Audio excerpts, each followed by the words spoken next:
je ne dis plus rien. Là, ça enregistre? Oui. Ok, très bien. Alors,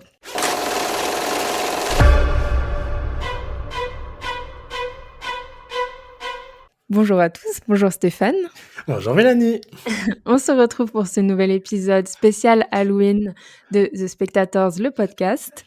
Donc, ça va être une émission évidemment un peu particulière où on va parler donc de recommandations de films et de séries d'horreur à Ouais. regarder pour Halloween. Parce que voilà, c'est spooky season et faut en profiter. Ben grave, ça serait dommage de ne pas se faire peur. Exactement. Donc, on va commencer par des recommandations sur les différentes plateformes. On va ensuite parler d'un film qui nous a terrifiés tous les deux et qu'on Ouais. aime beaucoup, c'est The Ouais. Strangers de Na Hong-jin. Donc, film coréen, mélange de genres. Enfin, on en reparlera tout à l'heure, mais vraiment un chef-d'œuvre, on peut le dire, je pense. On est carrément d'accord. En plus, je l'ai revu la semaine dernière et ça n'a pas changé. Le film est toujours époustouflant. Et on terminera par parler donc, si vous nous suivez un petit peu, vous avez peut-être déjà remarqué qu'on est très fan de Je la crois que saga Scream. Je crois que tu as oublié des traits encore, mais bon, c'est pas grave. Ouais, je pense aussi. Donc, il y a bien sûr la saga d'horreur intemporelle, celle qui voilà, nous émeut, nous a fait peur, nous a fait rire. Et puis, on vous dévoilera chacun notre top Scream. On va Parce que se voilà, il y faire en a 6 taper. maintenant. Oh là là, on va se faire taper par des gens. Je Ah, sens je que les gens pense vont pas pas. être d'accord. Mais déjà que j'ai vu qu'on n'était pas d'accord entre nous, donc ça Oui. va. Ouais. Mais bon, tant mieux, hein. Bah oui. Voilà. Donc, on va commencer par les recommandations avec Prime Video. Et c'est Stéphane qui va vous en parler. Ah ouais, là, quand tu m'as dit de chercher des séries là-dedans, et j'en ai trouvé les deux, dont une que franchement tous les deux on est très très fans, c'est The Oui. Exorcist.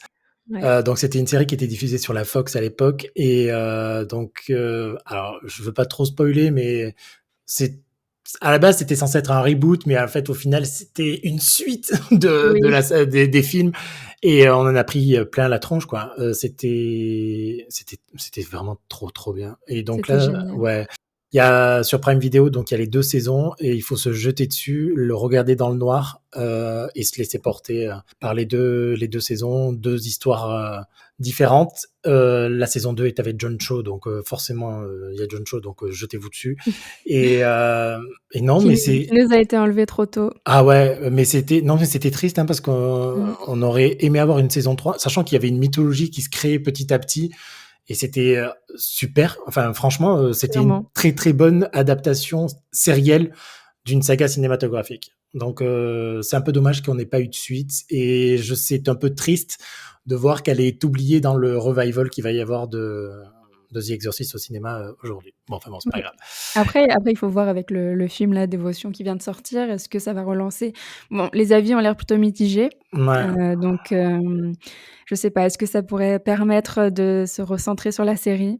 De toute façon, s'ils se relancent sur un truc aujourd'hui, bah, on est à l'abri de rien. Hein. Ils rebootent déjà des séries qui ont 5 ans. Donc, potentiellement, un Mmh. jour, ils se diront, tiens, pourquoi pas The Exorcist, quoi. Surtout que si tout le monde se met à la regarder sur Prime Video, ça peut nous aider, quoi. Donc, voilà. Donc, regardez bien les 2 saisons de The Exorcist. Il y a 10 petits épisodes par saison. Franchement, c'était tellement génial. J'en reviens Ça se toujours pas. savoure. Ouais. Ah ouais, mais j'en reviens toujours pas. En y repensant, j'y repense souvent. Voilà. Donc déjà, Mmh. ça veut dire beaucoup pour moi parce que j'ai quand même beaucoup de séries et je fais voilà, mais The Exorcist, c'était très bien. Une petite mention en passant aussi, il y a une série anthologique qui s'appelle The Terror, disponible sur Prime Video. Il y a 2 saisons. La première saison, c'est un naufrage au 19e siècle, des hommes là qui se perdent en Antarctique et ils auraient mieux fait de pas se perdre en Antarctique, les pauvres. Et la deuxième, c'est qui est aussi flippante, c'est dans un camp d'internement de Japonais pendant la Seconde Guerre mondiale aux États-Unis et c'est terrible. Ça a l'air intéressant. Et c'est super bien fait. Il y a des acteurs super dedans. Tout est très très bien fait. Mais j'ai une préférence pour la saison 2 dans le cas d'internement japonais parce que c'est pas forcément quelque chose qu'on connaît nous en Mmh. Europe, etc. De ce que les Américains ils n'ont pas été forcément très. Voilà, bon, c'était la guerre, mais bon, ça justifie pas tout non plus. Et le mix avec la culture japonaise et franchement, c'était vraiment top. C'est vraiment à regarder. Voilà. Voilà, alors sur Prime Video, The Terror et The Exorcist. Sur Netflix, on a The Hunt avec Betty Gilpin, qui est une satire sociale où des gens très très riches se mettent à massacrer des gens très, très pauvres. Oh. Voilà, hein, littéralement la chasse donc c'est jouissif franchement, c'est Ouais. gore, c'est bon délire. Voilà, on passe un excellent moment devant. Et alors juste pour les fans de série, c'est créé par co-créé, coécrit et co-créé par Damon Lindelof. Donc voilà, si ça peut vous aider à vous jeter dessus avec le fils de Carlton Cuse, Nick Cuse, et tous les deux ils se sont bien trouvés. Ils arrivent à faire des choses intéressantes en série et en film, et donc dont The Hunt, voilà, qui est assez sympathique et quand même il y a un casting série qui est quand même vraiment très bien dedans. Oui, tout à fait. Et il y a aussi Le Rituel de David Bruckner. Donc là, il est un peu plus peut-être moins connu, je dirais, mais tout de même, il vaut le détour. Ça parle d'une randonnée entre amis et qui vont se perdre dans la forêt et ils vont Les évidemment. nuls. Tu l'as vu? Non, non, non, non, je disais les nuls, les Ah, qui se les perdent. nuls. Voilà. Oh, Non, bah oui, ok. mais non, non, mais parce que pour le coup, ce que j'aime bien, c'est que tu vois, tous les deux, on regarde des films d'horreur et des machins, et t'as mis des films que je n'ai pas vus. Donc, je viens de rajouter des films à ma liste. Voilà, c'est bien. En fait, donc c'est un groupe d'amis qui partent en randonnée en hommage à l'un de leurs amis qui est décédé. Bon, voilà, il va se passer plein de choses dans la forêt. Oh là là, Je vous en dis pas plus que parce qu'il de faut vraiment le mystère. découvrir. Et pour le coup, il était vraiment bien fait. C'est vraiment le petit film sans prétention, comme on dit, qui nous offre quand même des beaux moments de peur. Donc on enchaîne avec MyCanal et la série Auditive Calls. Ouais. Alors, c'est vrai que je suis allé faire un petit choix assez particulier. Donc, Call, c'est tout en audio. Donc, vous mettez votre son bien comme il faut, vous vous installez dans le noir, là, sans lumière, vous mettez votre son et vous laissez porter par ce que ça raconte. Et bon, là aussi, je peux pas trop en dire pour pas dévoiler, mais étant donné que nous avons que le son, ça amplifie ce qu'on peut imaginer. Enfin, c'est terrible. J'allais dire, Il n'y a pas d'autres mots. non, non, mais je peux pas vous dire dans l'état émotionnel dans lequel j'étais à chaque épisode, mais alors les épisodes sont très courts, ça fait une dizaine de minutes, ça passe crème, et bon, faut avoir le cœur bien accroché, voilà, tout simplement. Disons que la série auditive, comme rien que l'audio, ça fait quelque chose. Ça fait travailler ton imagination bien comme il faut, et franchement, jetez-y une oreille dessus. Il y a d'autres saisons, ils ont même fait une version américaine de Calls. Voilà, il y a de quoi faire, et franchement, c'est vraiment sympathique. Et le casting vocal est très intéressant aussi. Ben, j'ai réessayé aussi. Et nous avons Scream 6, Oh là là. dernier du nom. Alors, bon, voilà, on l'a dit dans l'introduction, nous, on est très fans. Même si ce film n'est pas exemple de défaut, mais c'est le moment de le revoir puisqu'il est disponible. C'est ça. Il faut surtout se préparer à l'arrivée du 7. Exactement. Donc maintenant, on va passer à l'un de mes petits chouchous. Donc c'est sur Disney+, ça s'appelle Affamé. C'est réalisé par Scott Cooper, à qui l'on doit les films Hostile et The Pale Blue Eye. Donc c'est un thriller horrifique avec Jesse Plemons et Kerry Russell. Déjà la paire, voilà. C'est l'histoire donc un frère et une sœur qui vont s'intéresser à un petit garçon qui a des problèmes à la maison. Et voilà, sans en dire plus, c'est terrifiant. C'est très très bien joué. C'est très bien mis en scène.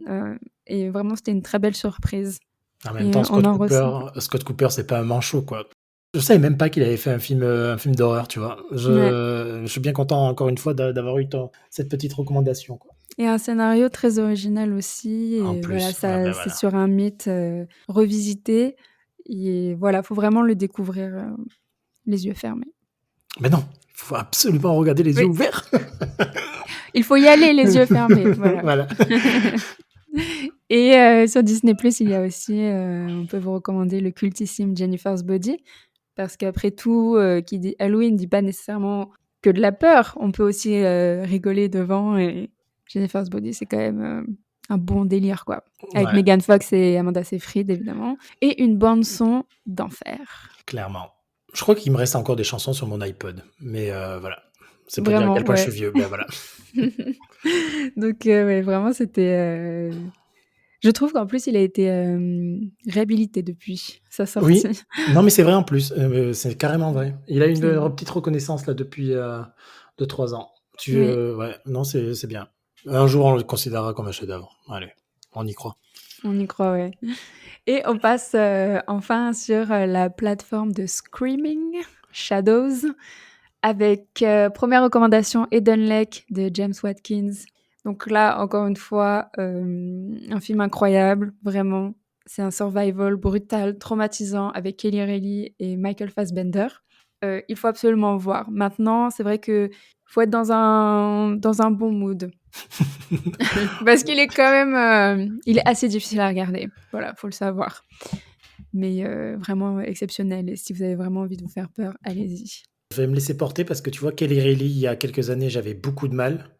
Et depuis qu'elle joue dans Yellowstone et où je l'ai redécouvert et où elle est juste exceptionnelle, je suis en train de me dire que j'ai raté beaucoup de films avec elle et que c'est pas normal, quoi. Il faut vraiment que je me rattrape. Donc Eden Lake aussi, il est sur ma liste pour l'Halloween de cette année. Il faut. Mais je comprends aussi les remarques sur Kelly Reilly que voilà, son jeu d'interprétation n'est pas toujours. Voilà, je Ouais, peux le comprendre parce que dans Eden Lake, on ressent ça un petit peu. Malgré tout, elle a quand même des moments vraiment difficiles à jouer. Je pense qu'elle a vraiment beaucoup donné de sa personne pour ce film et c'est que du bonheur. allez, je note. Notez aussi, hein. Et on termine pour la dernière recommandation avec Terrifier. Alors, bon, je sais que maintenant, ce n'est plus du tout un film pour les marginaux, hein, voilà, Terrifier, il est quand même très apprécié. Donc, grâce notamment à son personnage, son antagoniste plutôt, le terrifiant Art le clown. Donc, comme dit son réalisateur Damien Léoné, c'est un mélange de Freddy Krueger, Pennywise et Charlie Chaplin. Et on est complètement d'accord. C'est juste hyper gore, brutal. Voilà, ce n'est pas à mettre devant tous les yeux, clairement. Clairement pas les Ce n'est miens, pas, donc. ce n'est pas pour tout le monde. Mais bon, on a essayé de vous donner des recommandations dans différents styles d'horreur, d'épouvante, avec du survival, du thriller, du gore, de la comédie aussi. J'espère que vous trouverez Oh, il y a de quoi chacun faire, chaussure hein. à votre pied. Ouais. Ah ouais, carrément, il y a de quoi faire. Et si on peut faire une petite mention aussi, on n'en a pas parlé, mais bon, côté français, on a aussi de très bons réalisateurs d'horreur. Donc voilà, c'est toujours le bon moment de revoir les films de Julia Ducournau, d'Alexandre Aja, de Pascal Laugier qui a fait Martyr et Ghostland, ou encore Gaspard Noé. C'est vrai que je crois que c'était la semaine dernière, je me suis dit, tiens, il faudrait que je regarde Titan à nouveau. Je crois que je sais ce que je vais faire. Voilà. Voilà. Mais pourquoi pas enchaîner Grave et Titane. Ouais, bah en effet, ça peut être sympa de faire une soirée Julia Ducournau, en effet, carrément. Donc on passe ensuite à la série du moment très attendue de notre cher Mike Flanagan que nous Ouais. aimons beaucoup depuis The Haunting of Hill House. On en a parlé d'ailleurs dans notre premier épisode. C'est la chute de la maison Usher et elle est là, elle est arrivée et on l'a vue. Ouais. Oh là là, c'est triste hein, parce que je veux dire que j'ai pas aimé. J'aime pas dire ça, mais non, c'est pire. Je suis déçu. Donc, avec la chute de la maison Usher, il a adapté du Edgar Allan Poe. Je suis fan de Edgar Allan Poe. J'aime beaucoup ses livres, j'aime beaucoup le style, j'aime beaucoup ce qu'il me faisait ressentir. Et là, je sais pas ce qu'il a fait. Flanagan, il est passé à côté, quoi. Je ne sais pas si c'est ça aussi qui fait que je moins accroché, mais moi, je suis vraiment passé à côté. Alors, c'est très beau, les acteurs sont Mm, exceptionnels. clairement. Mais il Bon, retrouve son ah casting, oui, comme il retrouve d'habitude. tous ses Et potes, ils quoi. y sont tous presque. Ah Donc, oui, non, carrément, oui. C'est comme c'est son dernier truc chez Netflix, je crois qu'il les a tous rappelés, quoi. Mais voilà. Mais non, franchement, je suis largement déçu, sachant qu'il y a rien, enfin, tout est prévisible. Peut-être que c'était le concept de la série, sachant qu'on savait que dès le départ que tous les enfants allaient mourir. c'est surtout qu'en Ça fait, il n'aidait nous pas, quoi. donne des indices tout du long concernant ce qui va se passer. Donc, c'est sûr que c'était forcément prévisible, quoi. Mais ouais, et puis alors les épisodes étaient trop longs, sachant qu'on savait que enfin tous les épisodes, il y a un enfant qui allait clamser de manière plus ou moins originale. Je sais pas, de faire des épisodes d'une heure, c'était peut-être trop ambitieux. Il y a quelque chose qui fonctionne pas, quoi. Enfin, de mon côté, parce que je sais que toi tu l'aimes un peu plus que moi, mais voilà. Oui, j'ai vraiment apprécié, pour le coup. Alors elle n'arrivera jamais à la hauteur des précédentes séries, de Flanagan et Surtout de The ses Haunting. films. Parce que, ah non, tu vois, ben, les films, je suis moins fan, je préfère ces séries. Mais bon, enfin, c'est un autre débat pour un jour on fera un débat Flanagan. Voilà.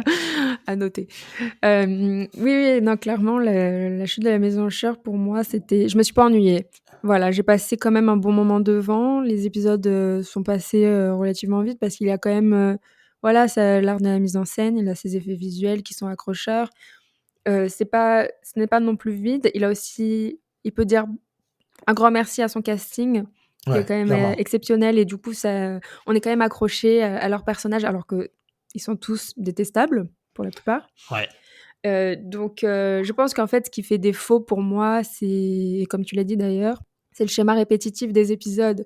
Ils sont tous construits de la même manière, donc finalement, voilà, on est là à attendre la scène où, enfin sans trop spoiler, mais bon, la scène où il va se passer l'événement, qu'on attend tous. Surtout qu'elle arrive toujours dans les 30 dernières secondes. C'est ça qui est horrible. Oui, voilà et en fait, il nous laisse trop d'indices. Du coup, c'est moins imprévisible que ses précédentes. Là où, je pense à Bly Manor et The Haunting of Hill House, on avait souvent des chutes aussi, des cliffhangers. Ouais. Là, beaucoup Mais qui nous pas du tout. surprenait pour le coup. Pardon? Qui nous surprenait. Oui, On oui, s'y oui, attendait pas du tout, complètement. alors que là, Alors que là, il s'est tout est tiré une balle prêt dans et le pied, puis quoi. Oui, voilà, c'est ça, il s'est tiré une balle dans le pied. donc je comprends le côté, voilà, la famille est maudite et il va se passer ce qui va se passer, mais il laisse pas assez de place au mystère Mmh. et le on n'a pas besoin de réfléchir devant la série, donc c'est assez dommage, surtout venant de lui. Le seul truc qui est appréciable de sa part, c'est la modernisation, parce que bon, quand même, c'est du Edgar Allan Poe, donc c'est le 19e, donc voilà. Oui. Il a quand même placé ça dans un contexte très politique actuel, c'est-à-dire avec la crise des opioïdes, la crise dans les médias, qu'est-ce qu'il y a d'autre, la crise du fitness aussi. Enfin, il y a les expérimentations sur les humains, enfin sur les animaux, sur les humains. Enfin, il y a énormément de choses. Et là, pour le coup, il apporte une saveur quand même qui est pas dégueulasse. Mais sauf que bon après le problème c'est les personnages quoi. Enfin il y a rien qui prend, on s'y attache pas parce que en même temps tu sais qu'il va crever dans un épisode. Enfin Mmh. on les voit trop peu pour que ça fonctionne quoi, pour qu'il y ait un Oui. sentiment d'approche, d'émotion. Et c'est pour ça que je trouve que le dernier épisode fonctionne le mieux. D'ailleurs, c'est celui qui fait presque 1h20, donc c'est presque un film à lui tout seul. T'as presque pas besoin de regarder les 7 précédents. Oui. Et c'est celui qui se rapproche le plus de ce que a fait Edgar Allan Poe dans La chute de la maison Usher. Et c'est là où t'as un petit quelque chose. Voilà, t'as un petit quelque chose qui se passe, mais c'est trop tard, quoi. Et puis après, c'est fini, quoi. Donc, Oui. Voilà, donc laissez-vous tenter, hein, si vous aimez quand même, Flanagan et puis ça reste quand même une série Netflix, je pense qu'elle va marcher. oui, clairement. Voilà, elle a quand même des atouts et Bah, aussi alors, si on peut dire d'ailleurs, elle ne fait pas peur du tout. elle est plus gore qu'elle Voilà, était effrayante, oui, clairement. donc connaissant, voilà, ses œuvres précédentes, c'est un petit peu dommage, mais Ouais. bon, c'est un Mais parti pris après, je hein. pense qu'il a tenté quelque chose, mais de différent. Il a essayé de conclure sur un truc différent. Bon, après, c'est plus ou moins raté selon si vous m'écoutez ou si vous écoutez Mélanie, mais au moins, il a tenté quelque chose de différent sur les 5 séries qu'il a pu faire pour Netflix. Malgré tout, c'est vrai qu'il reprend quand même ses thèmes, voilà, le deuil, la Ouais. famille, ça L'addiction aussi, parce que ça, c'est un problème personnel qu'il a mis quand même dans mmh, toutes ses séries, quoi. Mais oui, ouais, clairement. donc c'est quand même il a toujours ces thèmes récurrents, voilà. Peut-être que pour la prochaine, faudrait aller vers autre chose quand Ah même. ben, c'est ce que je disais dans Serial Causer. En fait, oui, il devrait à un moment donné, parce que là encore, il a adapté du Edgar Allan Poe. Toutes les autres, c'était plus soit du Stephen King, soit du Shirley Jackson pour Hill House. En fait, il devrait arrêter d'adapter. Il devrait se concentrer sur de la création pure et originale. Mmh. Voir ce qu'il a dans le bide et ce qu'il peut faire avec ses doigts, quoi. Enfin, c'est bien d'adapter, mais là, franchement, après 5 séries, il faudrait qu'il se pose et qu'il se dise, bon, bah, allez, je vais faire quelque chose de purement créatif et de nous proposer quelque chose qui va nous surprendre, quoi. Mike, si tu nous entends. Ouais, grave. Mais continue de faire jouer ta femme parce que vraiment, Ouais, et puis elle non, est qui perde pas son casting parce que franchement, ouais, ouais, il peut moi je les suis jusqu'au bout du monde, hein, donc voilà.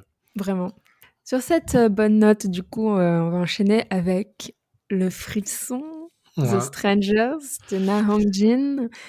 Donc Stéphane, vas-y. Alors j'allais dire c'est un film d'horreur, mais est-ce que c'est qu'un seul film d'horreur? Non, c'est un film d'horreur qui Non. les réunit tous. Dedans, il y a tout. Il y a de la possession, il y a des zombies, il y a du thriller, Enfin, c'est magique. Il y a de la comédie, Oui, c'est ouais, ah burlesque. oui, et non, mais en fait, c'est dingue à quel point il a mélangé tous les genres possibles et inimaginables. Il a posé sa caméra dans un petit village en Corée et il utilise le folklore pour nous faire flipper, quoi. Et enfin, je, Oui je, et sur fond de thèmes aussi, vraiment intéressants, c'est-à-dire, bah, il y avait tout la xénophobie ouais. entre la Corée, le Oui, parce qu'il Japon. y a un Japonais qui vit dans le village pas trop loin dans la forêt et c'est vrai que tout se porte vers lui quand il y a des meurtres qui se passent. Parce qu'il y a des gens, ah oui, et même le film d'épidémie, tu vois, parce qu'en fait au début ça commence, il y a des gens qui tombent malades, ils Oui, deviennent complètement barjots et ils tuent des gens. Donc c'est voilà, ça. ça se propage. Et là, à un moment donné, le héros qui est un flic un peu loser et qui sert pas à grand chose, sa fille, voilà, elle commence à être un peu bizarre. Donc et là ça dérape. C'est ça. Je l'ai découvert, i une nuit, seule. J'étais chez moi et en fait, je pensais lancer un film policier. Mmh. Donc déjà de ça, voilà, Parce que c'était la heu, promesse du départ, hein, des 20 premières minutes, c'est plus ou moins ça en plus, hein. c'est ça en fait. On suit donc, cet enquêteur, voilà, qui trouve ces personnes, contaminées, voilà et ça évolue et 2h30 plus tard, on est absolument traumatisés. Ouais, Voilà ouais. Moi, je l'ai vu au et cinéma. Il y avait personne dans le cinéma. Je crois que c'était la séance la plus terrifiante que j'ai passée de ma vie. ça, je veux J'étais bien le croire. j'étais pas non, mais j'étais pas serein. Mais pareil que bon, à ce moment donné-là, à Paris, j'allais voir, beaucoup de films, quasiment toutes les sorties et comme d'habitude, je ne me renseigne sur rien.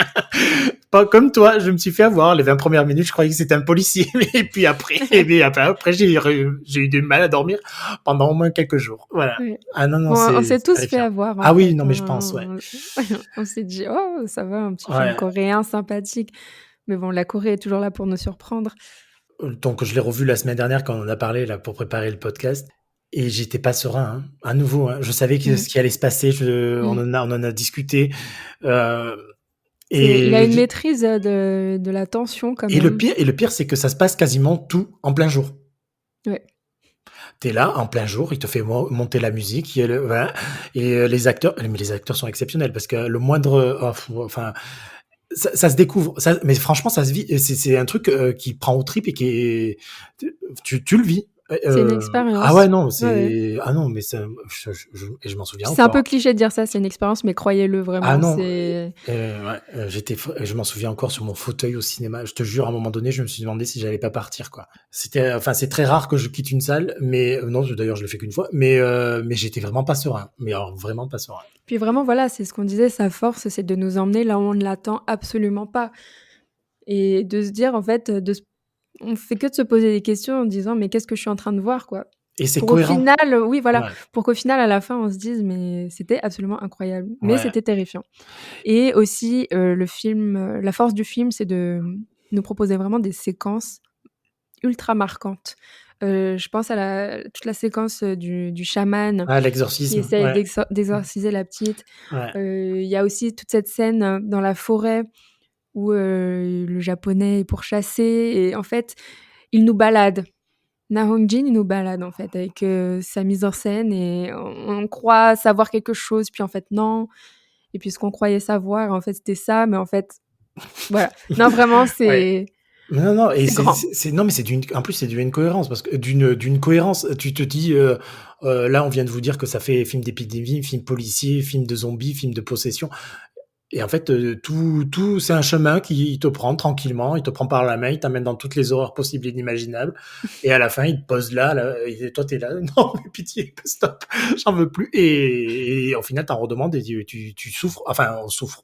On le Avec vit très bien pendant 2h30, quoi, voilà. ouais, ouais, ouais, clairement et moi, je sais pas toi, mais je suis toujours, très marquée par, ce dernier plan. Ouais, non, bah, moi pour le coup, c'en est d'autres, mais oui, non, mais je peux comprendre. Mais ouais, mais oui, oh là là. Mais tu sais que, tu vois, voilà, j'en ai reparlé, j'y repense et j'ai des frissons. C'est Donc The Stranger, ouais. c'est à voir, le soir d'Halloween, clairement et tous les autres soirs de l'année d'ailleurs, mais bon. On va faire une rétrospective de Now Jing et de The Strangers tous les soirs. D'ailleurs, le film s'appelle The Wailing en anglais, hein, voilà, Oui. juste parce que je le cherchais, The Strangers, je l'ai jamais trouvé, c'est normal parce qu'il s'appelait The Wailing. Voilà. Et donc on va terminer, sur Ah. la saga Scream. Ouais. parce que Scream de Wes Craven à l'origine et pourquoi on l'aime, son impact dans le cinéma d'horreur, sa constance et sa manière de se renouveler et pourquoi il faut les revoir pour Halloween ou toute l'année. C'est comme The Strangers. Donc déjà, peut-être Stéphane, tu veux nous dire Pourquoi je l'aime? pourquoi tu l'aimes, comment tu as découvert Scream. Alors là, ça c'était une soirée avec des copains. Je crois qu'on s'est enchaîné les 3 premiers. Non, les deux premiers. Et voilà, le but du jeu c'était de se faire peur, c'était Halloween et ça fonctionnait quoi. Et depuis, ben, comme tu disais, de manière régulière à la sortie de chaque film, je me refais la saga en intégralité et en fait, il n'y a pas besoin. C'est drôle, c'est malin, c'est intelligent. Les personnages, que ce soit Sydney, Dewey, même Gale, tu vois. Enfin, j'ai grandi avec quoi. Enfin, Scream, c'est 30 ans de ma vie, donc ça s'est inscrit en moi quoi. C'est devenu mon ADN du cinéma d'horreur. Voilà. C'est sûr que Clairement. ça fera jaser beaucoup parce que a priori il y a d'autres choses qui sont peut-être mieux. Il y a d'autres choses, mais Scream a quelque chose de plus que les autres. Je pourrais pas, je sais pas si c'est son côté méta, si c'est parce que en fait elle a pris le cinéma d'horreur, elle a redéfini les genres, le genre, les codes, Mm. et en disant ben voilà ça sera comme ça maintenant. Et en effet après Scream il y a eu d'autres films, mais c'était toujours des pâles copies. Et même quand Scream est revenu avec le Scream 4, elle a redéfini un truc, et puis pendant quelques années tout le monde a voulu faire du Scream 4. Et puis là Scream 5 est arrivé, elle a reposé des bases avec les Legacy Quell et tout ça machin, et depuis il y a que ça quoi. Enfin, c'est la Mm. première peut-être à mettre des mots et des noms sur des courants et de les lancer. Mais tout est dit. Non, mais je suis Si nous désolé. avons écouté. Non, mais vraiment, je suis entièrement d'accord. Et d'ailleurs, Wes Craven, donc, qui a créé la saga, qui est quand même un maître de l'horreur. Hein, voilà, on lui doit d'autres grandes sagas, hein, comme Freddy et les Griffes de la Nuit. Donc, Scream, vraiment, c'est référencé aussi beaucoup. Donc, il y a quand même ce côté ancré dans notre réalité. Et en même temps, il développe des personnages tout au long de ces années, d'ailleurs, qui reviennent, des personnages qui sont vraiment à qui on s'identifie, qui sont attachants Oui, aussi, clairement. vraiment, enfin, le trio Sydney, Gale, Dewey, enfin voilà, c'est iconique. Hein. Donc, J'imagine que tout le monde sait plus ou moins, mais tout le monde, enfin, de ce trio-là, tout le monde n'est pas forcément présent dans les derniers. mm, Mais malgré tout, ça fonctionne parce que les scénaristes ont été quand même en capacité de trouver de nouveaux personnages, de relier forcément, je ne sais pas si c'était malin ou pas, mais de relier trilogie, la trilogie originelle, enfin, du moins, au premier film, c'est vrai que ça fait un peu consanguin, hein, ça fait un peu mm. artificiel, c'est pas grave, Ouais. ça fonctionne malgré tout. Ça nous a rajouté des nouveaux personnages qui, moi, celui interprété par Melissa Barrera et même Jenna Ortega, ça me dérange pas de les suivre encore pendant un film ou deux, quoi.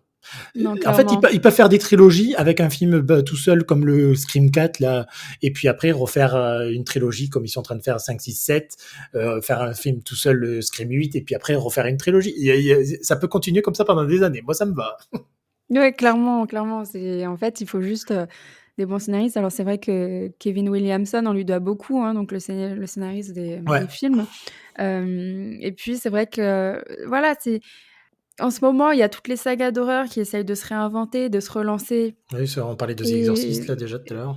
et vraiment, en fait, on se rend compte que Scream reste quand même l'une des plus consistantes Mm. en termes de qualité.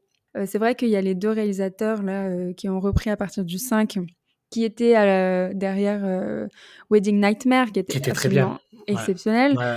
Et ils ont réussi à voilà, se réapproprier la saga. Alors, ça plaît ou ça plaît pas, mais on peut pas dire quand même que les films sont mal faits, que c'est incohérent. Enfin, incohérent. Si, Non, si, si, il y a toujours le truc de l'incohérence si, il y a de du tueur l'incohérence. qui est toujours immense alors que c'est des petites femmes Oui. de 1,50 m. Mais bon, voilà. Mais Oui. bon. Non, non, c'est incohérence si je veux bien, ok? Mais Donc oui, cette nouvelle génération qui est quand même, très sympa à suivre, je trouve. Ouais. Et hem et on voit d'ailleurs avec les chiffres, hein, que les spectateurs sont toujours présents, sont toujours au rendez-vous. Mais pour le coup, je pense que ça sera beaucoup plus générationnel. Scream, ah bah, d'ailleurs, tu me diras, on est peut-être déjà sur 2 générations? Hein, non, peut-être pas. Si, quand même. Mmh, Heu, un peu. je pense que je pense que ça tiendra plus longtemps que certaines sagas comme, Halloween qui s'est perdu dans les limbs parce que, bah, en fait, les films, c'était devenu de la merde à un moment donné. Je pense que ça tiendra plus la route que n'importe quelle autre saga du film d'horreur. Même Mmh. si, en effet, tout n'est pas très, très bien dedans, il y a des choses qui coincent. Malgré tout, elle aura quand même auprès du public quelque chose qui fonctionne. On en Oui, parlera c'est encore dans 30 ans, quoi. oui, c'est ça, en fait, les films en eux-mêmes ont beaucoup d'incohérences, mais dans sa globalité, dans son ensemble, Mmh. c'est assez cohérent, du Oui. coup. Hem, mais oui, Scream, c'est exceptionnel et on attend le 7. Tu avais regardé, la série? Alors oui, mais comme c'était scandaleux, j'ai arrêté. Oui, bon, la série donc qui était sur, MTV. Il y a eu Ouais. 2 saisons, non, il y a eu une Ah, et troisième aussi, 3e, mais qui oui, était, ailleurs. c'était Je sais ouais, plus c'est où ça, c'est. c'était pas relié aux événements de la 1 et la 2. Bon, c'est allé en se dégradant, hein. Honnêtement, on est très, très loin des films, mais pour être honnête, la saison 1 n'était pas Ah ouais. voilà, je l'ai regardée quand même. Je l'ai Franchement, ouais, je me souviens plus trop. Tu vois, j'adore que bon, quand c'est les pas films sont terrible, adaptés, hein, mais ça va. j'adore quand les films sont adaptés en série, mais s'il y en a bien une où j'ai été triste de voir une annonce, c'était bien Scream. Je me suis dit, putain, mais non, arrêtez les gars, vous allez trop loin cette fois-ci. Laissez-moi cette saga au cinéma. Voilà. M mais si je ne dis pas de bêtises, il y a Paramount qui a récupéré les droits de la série. Oh là là, qu'est-ce qu'ils vont Donc faire? est-ce qu'ils vont aller vers, un développement? Bah, déjà qu'ils vont faire une série Halloween, tu sais, pour remplir les catalogues, ça serait pas déconnant, hein. Et puis, Mmh. vu le succès de la saga en ce moment sur le 5 et le 6 et le 7 qui va arriver, pourquoi pas, quoi. C'est pas dit que je la regarde, mais pourquoi pas. Mais d'ailleurs, c'est marrant parce que c'est marrant, je sais pas, mais pour faire le lien, il y avait, l'actrice principale de la série Scream, donc Willa Fitzgerald, Ouais, qui est dans, La chute de la maison Usher, oui, c'est vrai. qui jouait beaucoup mieux déjà, hein, Qui joue mieux dans La Maison Usher? oui, Oui, que là, oui, on est tous d'accord. mais bon, c'était, sympa de la revoir, disons. Allez, Et donc c on se fait nos petits tops. Est-ce que les gens vont nous haïr? Oh là là, j'ai peur. je sais pas, mais bon, en tout cas, s'ils doivent critiquer, ils doivent nous donner, des Ah oui, bons leur top. arguments Et leur top surtout, qu'on et leur puisse les top. critiquer aussi. Non, on est complètement ouvert au débat, Oui, il y a pas de souci pour ça. on est gentil, Donc mais on n'est pas méchant. alors tu veux te lancer? Allez, donc moi, forcément, le premier, ça sera du Scream. Le deuxième, Scream 2, Scream 5, Scream 4, Scream 6 et Scream 3. Bon, mais je crois que, à mon avis, Scream 3 finira à la fin de tous les tops de tout le monde, mais bon, voilà. Ouais. Non, J'ai je connais personnellement 2-3 personnes, qui mettront Scream 3 très haut dans leur top, alors Ouais. écoute, J'ai eu un petit entre Scream 5 et Scream 4, voilà, entre la troisième position et la quatrième position de mon top, j'ai hésité. Puis après, le fait que ben, j'ai beaucoup quand même aimé la réinvention qu'ils ont fait, a fait que bon, ben, Scream 4, même si je l'aime beaucoup et qu'il est à nouveau méta très et encore plus drôle que les autres, il est passé en deuxième position, quoi. Vas-y, je t'écoute maintenant. alors, bah, je vois déjà qu'on est un peu raccord sur, la fin de nos tops, donc c'est cool. Donc bon, en premier c'est, comme toi évidemment, Scream C'est 1996, bien. iconique évidemment. La scène d'intro, est-ce qu'on a besoin d'en reparler? Non. Non. Tellement culte qu'elle a été parodiée, hein, voilà quoi. Exactement. Et en deuxième, je mets Scream 4. Pourquoi? Parce que comme tu dis, le côté méta qui a été, vraiment adapté, qui était même, en avance sur son temps, tu vois? Ouais. Il est sorti en 2011, c'était absolument exceptionnel. Je trouve que, Ghostface a notamment les meilleurs dialogues, les meilleurs monologues. Donc je ne parle pas des tueurs, lorsqu'ils sont Démasqué. démasqués, merci. Je parle vraiment de Ghostface, qui a des monologues vraiment excellents dans ce film et on a une des meilleures révélations, d'un des tueurs, Mmh. où, pour le coup, je ne l'avais absolument pas vu venir. Donc, en troisième position, je mets Scream 2 parce que Scream 2, parce qu'il y a Timothy Olyphant déjà Ben voilà, c'est ça. et je pense que c'est un des films qui a le plus de séquences d'horreur pure, notamment la scène d'ouverture, qui est absolument terrifiante. Mais je crois qu'il fallait augmenter, tu vois, le curseur après le premier, quoi. Donc c'est pour ça qu'ils Oui. y sont allés un peu plus costaud. C'est pour ça que je trouve que dans la saga, il dénote un petit peu le Scream 2. T'as dit il dénote? Oui, à cause des séquences d'horreur un peu plus costauds que le premier. Et que, Ouais. contrairement à toi, je trouve pas que le 6 soit plus brutal. Enfin, si, le Ghostface est brutal, mais je trouve pas que ce soit plus gore que le 2, en fait. Voilà. Non, c'est pas plus gore, mais c'est le tueur qui est brutal. Oui, voilà, c'est ça. Donc c'est pour ça que je trouve que le 2 a quelque chose de particulier, mais bon, après, voilà. Ensuite, nous passons à la 4e position. Scream 5. Scream 5, donc moi je le préfère aussi, c'est clairement parce que, bon, déjà il y a Dewey, ok. Ouais. Puis la nouvelle génération, voilà, je trouve qu'elle est très bien ramenée. Je trouve qu'il y a aussi des grands moments de suspense. Je pense à toute la scène avec le personnage de Wes dans la maison.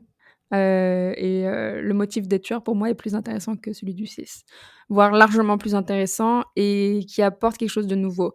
Même si je peux comprendre que ça ait gêné beaucoup de personnes, le copier-coller avec l'original, enfin le 1.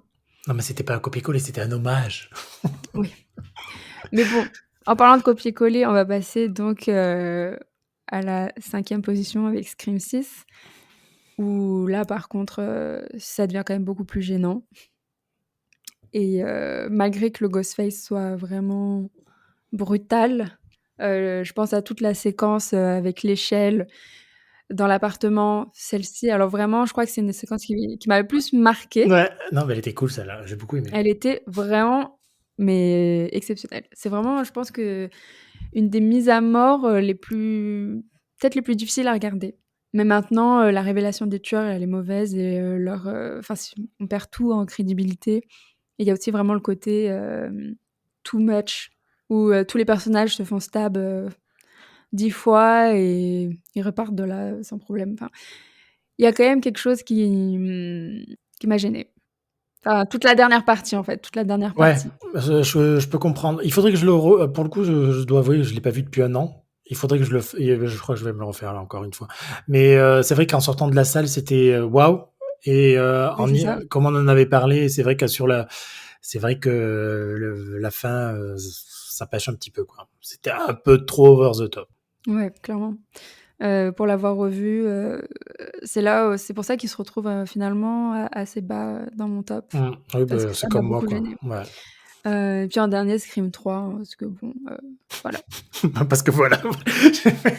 Ouais, je crois. Je suis désolée pour tous les fans de Scream 3. Je sais que le film a été charcuté, que ce n'est pas de sa faute. Ouais. Mais le ton du film. Et puis en plus, le pire, c'est que le film lui-même est complètement oublié des suites, en fait. Il ne le mentionne jamais. Oui, non, je pense en plus. Oui, c'est vrai. Parce qu'en fait, dans Scream 5, il y a Sidney qui dit que celui qui est à l'origine de tous les meurtres, c'est Billy Loomis. Alors que dans le 3, c'est quand même son frère. Oui, c'est vrai. Mais enfin bon, de toute façon, c'est vrai que tout le monde l'a oublié celui-ci. C'est pas toi qui m'as dit qu'il y avait une version avec des scènes en plus? Oui, alors, bon, moi je ne l'ai pas vu, Ben voilà, je crois qu'il faudrait que peut-être qu'on se le fasse avec la version rallongée. mais ça avait l'air vraiment d'être une version pas très legit, quoi, qui a circulé sur Twitter avec des scènes en plus et vraiment, je crois que dans un format dégueulasse. Ah bon, peut-être pas Donc, alors. Ok. voilà, je me suis pas intéressée de plus près. Je me dis s'ils veulent faire une nouvelle version, pour moi, ils ont qu'à la sortir Oui, non, c'est sûr, en clairement. DVD, Blu-ray ou sur une plateforme. Et là, Bah, j'irai la voir. franchement, si ça rend le Scream 3 meilleur, on est tous preneurs, hein, je pense. Hein, mais bon, après, Non, voilà. c'est sûr. Ouais. Ouais. Voilà ce qui est de nos tops. N'hésitez pas à réagir et à nous dire Oui, quel est clairement. le vôtre. Oui, partagez, on veut savoir. Et puis, bah, c'est bon pour notre épisode spécial. C'est-à-dire que Halloween se rapproche vite. Et on a très très hâte.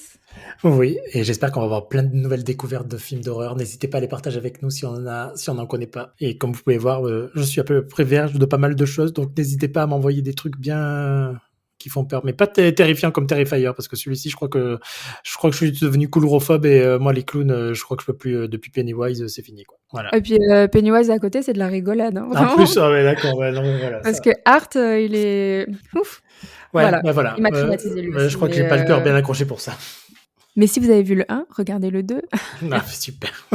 Il dure 2h30. Oh mon Dieu, quelle horreur. Ouais, et toujours plus haut, toujours plus fort. Non, vraiment. Moi, personnellement, j'aime beaucoup les films d'horreur, donc de tous les genres, enfin tous les sous-genres. Ouais. Donc, envoyez vos recommandations. J'ai besoin de nouveaux films à voir. Et Bon. merci Stéphane. C'était avec plaisir, Mélanie. On se retrouve d'ailleurs très bientôt parce qu'il y a quand même notre épisode 2 Ouais. Début de The novembre. Spectators, le podcast. Abonnez-vous sur Spotify et sur Google Podcast. Et j'essaye toujours de travailler à nous mettre sur Apple Podcast, mais j'ai des petits soucis. Mais ça va venir. Voilà. Tu vas y arriver. Je vais y arriver. Merci à tous de nous avoir écoutés et puis on se voit à la prochaine.